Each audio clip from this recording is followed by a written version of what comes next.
Hi there, it's Leslie Dories. Happy Independence Day.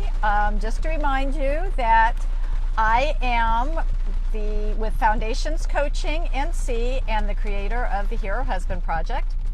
And it's a wonderful 4th of July down here in the South. If you can hear, it's raining because it always rains on the 4th of July in the South, at least in Raleigh. But I wanted to talk to you guys, and hopefully you guys are having a good time. Hopefully you're not getting rained out, that maybe you're at the beach or by the pool. I'm actually out doing some shopping with my daughter, which is why I'm sitting in my car. But I just wanted to stop in because I've been doing this every Thursday and talk about, and I really wanted to do it today because it's Independence Day. And one of the things that a lot of people believe is that you have to stop being you when you become part of a relationship. And it's a question of, it's not a question of independence versus dependence. It's really how to learn to become interdependent. And to become interdependent, you still have to hold on to who you are. I was working with a client many years ago, and her husband said to her, "When are you going to stop writing?" And we just kind of looked at each other and went, never, because it isn't what she did. It's who she was.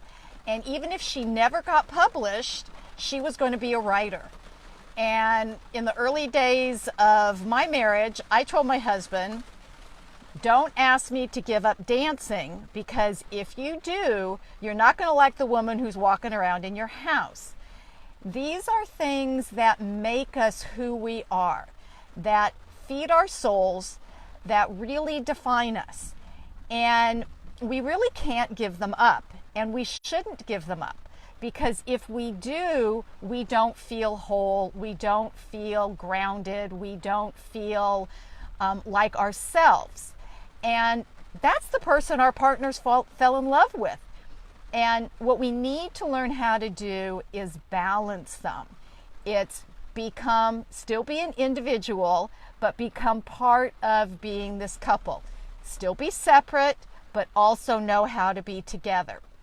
And it's this balancing act that can create some problems in relationships. But it's really, really, really important that you can define the difference. I tell people it's always okay to make a request for a change in behavior. Because behavior is not me. People say, oh, well, I'm just blunt. I just tell it like it is. I don't have to mind anybody else's opinions or how it lands with people. That's behavior. Being honest is part of who you are, but we can always be honest with kindness. We don't have to ever be mean. So behavior, it's okay to ask for a change in behavior. It's not okay for somebody to ask you to change who you are. And that can be the difference, trying to figure out what's the difference between who I am and what's behavior. And like I tell people, nobody wants me working on their computers, designing bridges. My mind doesn't work that way. There are things that make me me that I need to hold on to. There are behaviors that I can let go of.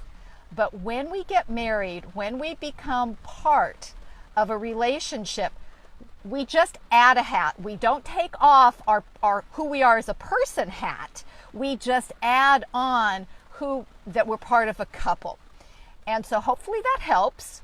Hopefully that clarifies that you don't have to stop being who you are, because if you do, by the way, if you stop doing things that are important to you, not by choice, but because your partner nags you or really doesn't understand how important they are to you, if you give up those things unwillingly, it's going to cause resentment.